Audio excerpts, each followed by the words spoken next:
Monsieur Jean-Jeff Mwanza, bonjour. Bonjour. Le ministère de l'Éducation nationale et Nouvelle Citoyenneté a instruit tous les inspecteurs à introduire l'épreuve de l'oral d'anglais à la session des examens d'État 2026. Quel est le bien fondé de cette initiative? Il faut dire que l'introduction de l'oral d'anglais répond à un impératif d'adaptation de notre système éducatif aux standards internationaux. L'anglais est aujourd'hui une langue incontournable, aussi bien dans le monde académique que professionnel. Cette réforme vise justement à renforcer les compétences orales des élèves et à évaluer de manière plus complète leur maîtrise de la langue. Elle contribue également à préparer nos jeunes à une meilleure insertion dans un monde globalisé où la communication en anglais est un atout majeur. Voilà. Quelles sont les mesures qui garantissent la bonne réussite de cette mesure? Il faut dire que les mesures ont déjà été mises en place à travers l'inspection générale de l'enseignement au sein de notre ministère. Le ministère a anticipé plusieurs actions.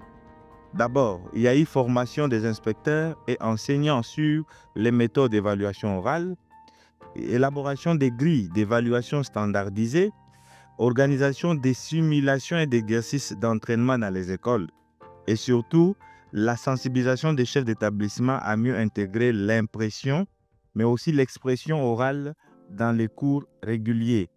Donc, tout est mis en œuvre pour une mise en œuvre progressive et inclusive de cette réforme. Alors, la langue anglaise n'est pas couramment parlée en RDC. Est-ce que le ministère prévoit-il d'initier de nouveaux contenus pour enrichir les notions anglaises dispensées dans les établissements? Évidemment.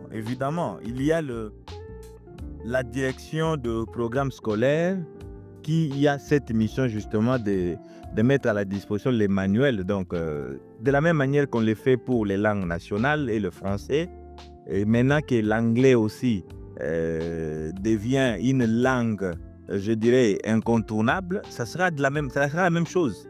D'ailleurs, ça se fait déjà pour certaines classes et ça devient seulement impératif parce qu'il faut désormais un oral à l'examen d'État. Peut-on avoir peur de difficultés qui peut engendrer cette mesure prise par les ministères?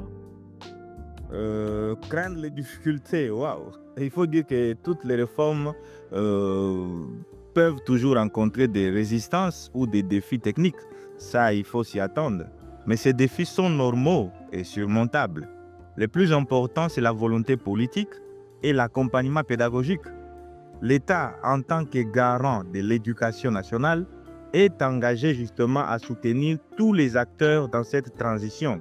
Les difficultés seront des opportunités d'apprentissage et d'ajustement. Quel message adressez-vous aux professionnels de la CRI ainsi qu'aux élèves? Le message aux enseignants, nous disons merci pour leur engagement constant. Cette réforme est une opportunité de renforcer leur rôle dans la modernisation de notre système éducatif. Ils sont invités à accompagner les élèves avec rigueur, bienveillance et créativité. Aux élèves, nous disons, ne craignez pas les changements. L'oral d'anglais est une chance de vous ouvrir au monde. Apprenez avec passion, entraînez-vous et vous réussirez. L'avenir vous appartient. Voilà. Monsieur Jean-Jeff Mwanza, je rappelle que vous êtes directeur chef des services à la direction des communications du ministère national. Shalom Radio depuis Lubumbashi vous dit merci. Je vous en prie, c'est moi qui vous remercie.